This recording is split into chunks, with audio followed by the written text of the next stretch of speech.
Hey there, Margie Bryce here, bringing you the Krabby Pastor podcast. And I don't think you're going to be too surprised to know that it's too easy today to become the Krabby Pastor.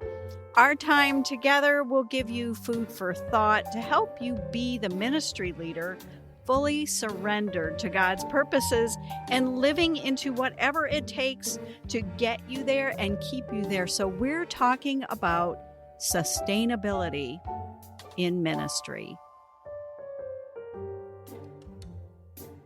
In this episode of the Krabby Pastor podcast, we're going to go British. Actually, I do want to say to you, I do have a British heritage. My mother was British, so I grew up hearing daily that lovely accent that we all like to hear. Maybe it's just me, but I like to hear it. It resonates with me heavily and means a lot to me. And I was born in England, actually, and I came to the U.S. I came to this country, as they say, when I was 2.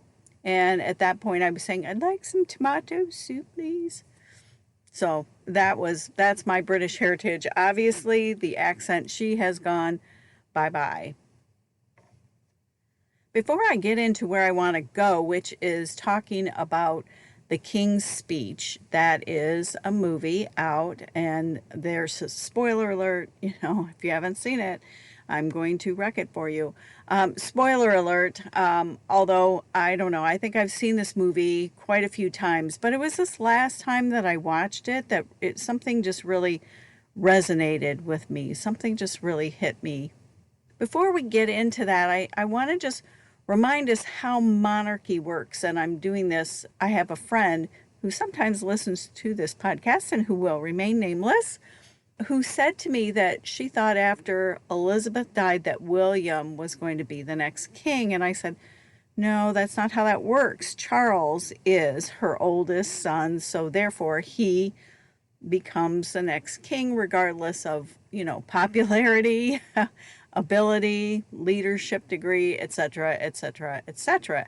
So that is your tutorial on how monarchy works.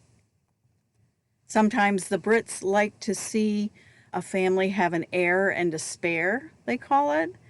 So you have more than one kid in case something happens to the oldest, where the crown would be passed there. You have an extra kid hanging around, and that's what they will call an heir and a spare. Now, what will happen then if you have an heir and a spare, that's a direct link for how the crown would be passed down.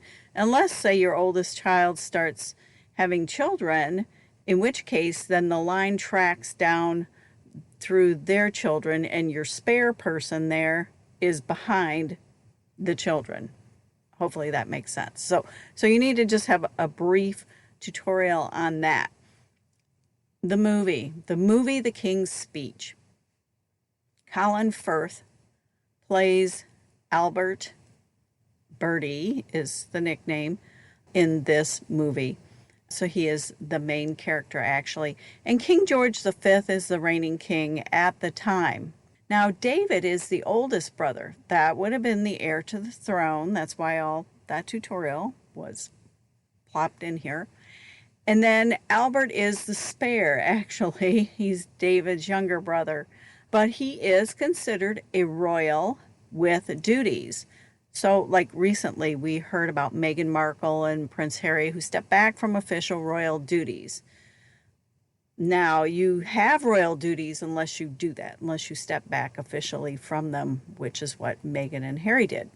So Bertie was married, and he had 2 daughters, Princess Elizabeth and Princess Margaret. Here is a point of challenge, though, for Bertie. He was a stutterer. He stammered, and Colin Firth does an amazing job at capturing that. I know actors know their stuff, but he did a great job with this. Bertie couldn't get the words out a lot of the time, and so the movie depicts, actually, his father, the king, as less than patient with this issue. And Bertie, as a husband, a father, and a royal with duties, wanted to communicate effectively. It was his wife who found Lionel Logue, who is played by Geoffrey Rush, and Lionel Logue is a linguist, sort of. Say that 3 times fast. Lionel Logue is a linguist. Anyway, his wife finds Lionel Logue as a possible solution and help for her husband, and Bertie reluctantly gives this a go, as they say. Now, Bertie had looked at other options for help along the way and clearly had not yet gotten what he needed. I think there's even a scene in the movie where Bertie is urged to smoke cigarettes to relax his vocal cords, which today we would say, what? Really? No, don't do that.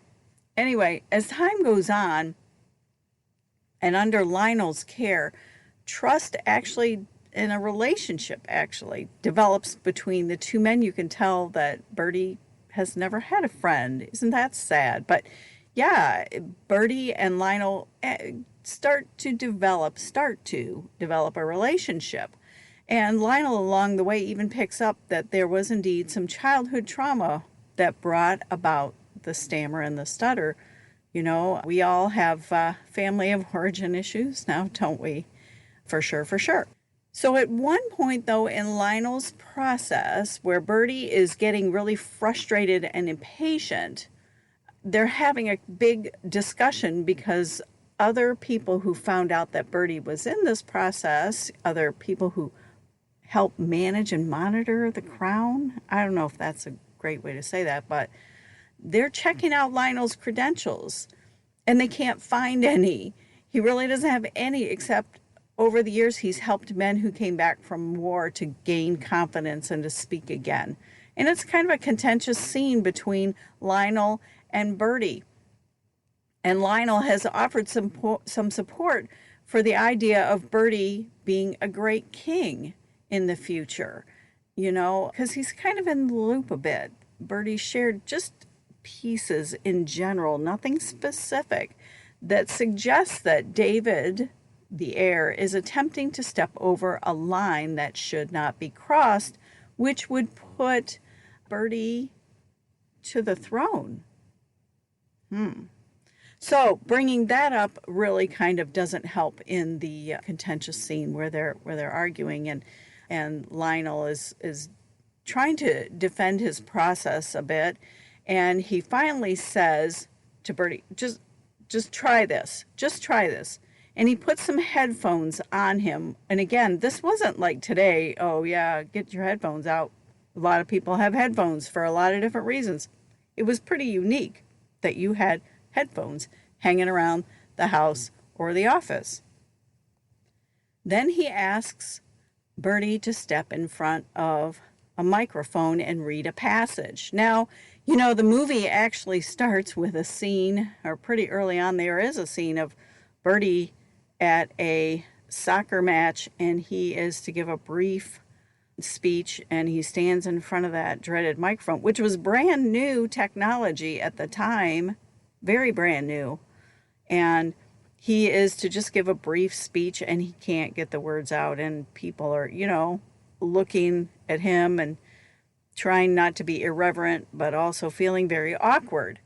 So here's Lionel asking Bertie, put on these headphones, stand in front of this microphone and read this passage. But what he does do with the headphones is he actually plays the music so loud that Bertie can't hear himself. And then what was really novel at the time, Lionel creates a vinyl, and we would say an album back in the day, but some people today say vinyl, of what is being recorded at that moment. And the two get kind of contentious again. And after this whole little read this passage with the headphones on, and he creates this vinyl, he gives that to Bertie before Bertie storms out and says, here, take this with you. Now, at some point later, maybe not even that same day, I don't think, when at home, Bertie takes the vinyl out and plays it on his, as they called them, record players back in the day. And he plays the vinyl, and there he is speaking with absolutely no stammer, no stutter at all. So Bertie knows this was the very person to help him. And yet, Lionel and Bertie are on the outs, you might say. The Crabby Pastor podcast is sponsored by Bryce Coaching. So I am a ministry coach. I would love to be a part of your journey, but the proceeds from that work, from the coaching that I do, make this podcast possible. So for more information on that, you'll want to visit margiebryce.com. That's MARGIEB as in boy, RYCE.com. margiebryce.com. Thanks for listening. So meanwhile, David, the heir to the throne, is now seeing a American woman who has been divorced twice. Extra gasp.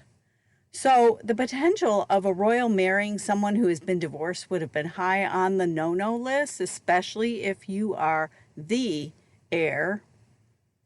And then, of course, King George dies.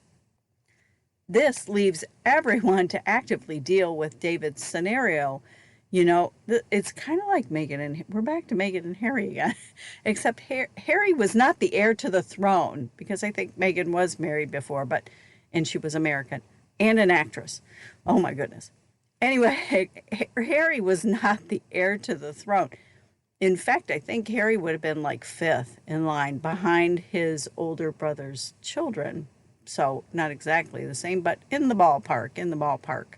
This whole Wallis Simpson, that was her name, affair, and I knew this, I'd known this for years, what her name was, because my mother used to talk about it, what a scandal it was in England. She would tell me all about the Wallis Simpson situation, and what happened next then was equally stunning and surprising, because David abdicated his claim to the crown. Like, he steps back, he quits, he passes, says, pass me over, I'm not doing this, all for the woman he loves. So there's a bit of interesting romance there, sort of.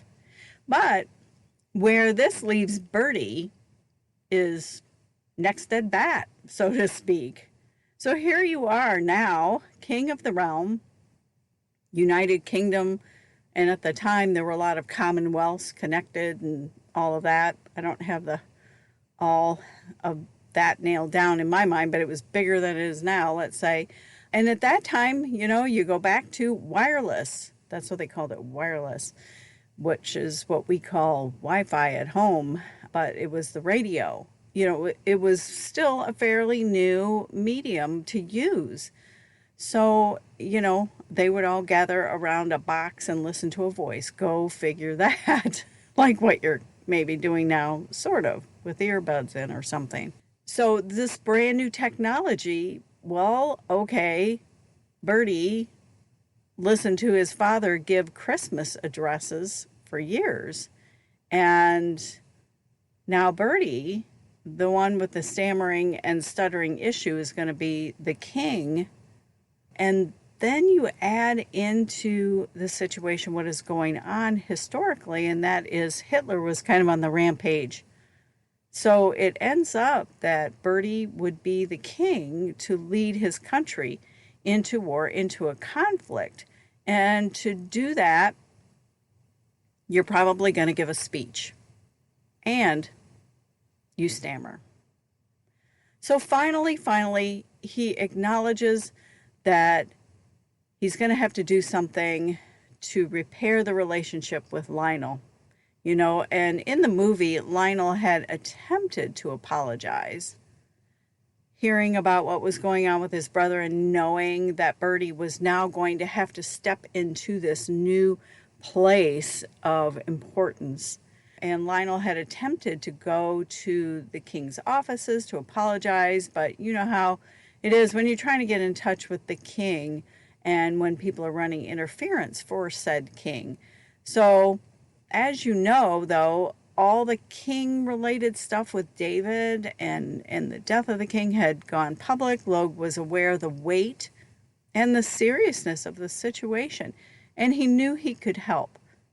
And the coronation was coming up, which also involved speaking publicly. What does end up happening is that the king reaches out for the help that he so desperately needed and has to set his own pride aside because he needed the kind of help that Lionel would give him, and he knew that. And all of us need other people to journey with us. And this does bring me to coaching as one way to have someone journey with you. It is a safe place. Coaching offers that safe place where you can be honest. And everyone needs that. Everyone needs a place where you can be totally honest and say what you need to say without fear that someday this person is going to be my supervisor or something like that. And you need a safe place to say those things with another Christian who also gets it with you, and where you know there is confidentiality.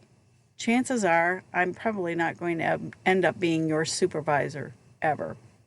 So a coach listens deeply and then asks questions to help you get out of the rut of your own thinking. And there are, even more solutions than you ever thought possible to the rut of your own thinking. There's more solutions to some situations. We just get stuck in the rut of our own thinking, and we need someone to ask the right kinds of questions to help broaden our thinking. All of us need others walking with us, just like Bertie needed Lionel. This Christian journey is definitely challenging, especially today, and a radical self-care is needed so that you can go the distance with God and listen and hear the daring call of the Spirit, which you really can't hear so well when you are running on the hamster wheel. So getting a coach, someone to journey with you, is a form of self-care. Do not do this journey alone. So I'm here for you.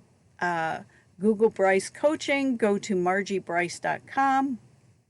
Any first coaching session is free to help you explore whether coaching is even something that would work with you and for you. So I am here for you.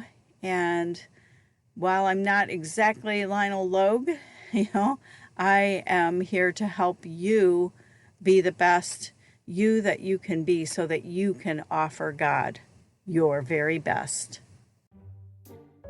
Hey, thanks for listening. It is my deep desire and passion to champion issues of sustainability in ministry and for your life. So I'm here to help. I stepped back from pastoral ministry, and I feel called to help ministry leaders create and cultivate sustainability in their lives so that they can go the distance with God and whatever plans that God has for you. I would love to help. I would consider it an honor. And in all things, make sure you connect to these sustainability practices, so that you don't become the crabby pastor.